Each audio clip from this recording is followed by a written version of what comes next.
உங்களுக்கு ஒரு ஐஸ்கிரீம் சாப்பிடணும்னு ஆசை இருக்கு. ஐஸ்கிரீம் உங்களுக்கு கிடைக்கவே இல்லை. நீங்க ஐஸ்கிரீமுக்காக ஜெபிக்கிறீங்க, ஆண்டவரே எனக்கு ஒரு ஐஸ்கிரீம் தர மாட்டீரா? ஒரு ஐஸ்கிரீம் கொடுப்பதற்கு, ஒரு ஐஸ்கிரீம் எனக்கு கிடைப்பதற்கு எனக்கு வக்கு இல்லையா?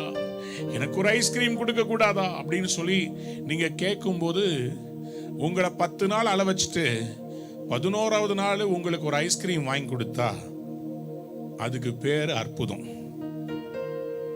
ஆனா ஐஸ்கிரீமுக்காக நீங்க பல வருடம் காத்திருந்து கர்த்தர் பல வருடத்துக்கு பிறகு உங்களுக்கு ஐஸ்கிரீம் தர மாட்டாரு, ஐஸ்கிரீம் ஃபேக்டரியவே தருவாரு.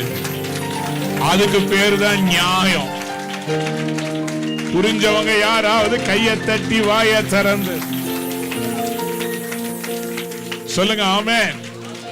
எத்தனை பேருக்கு புரிஞ்சு சொல்லுங்க ஆமென்.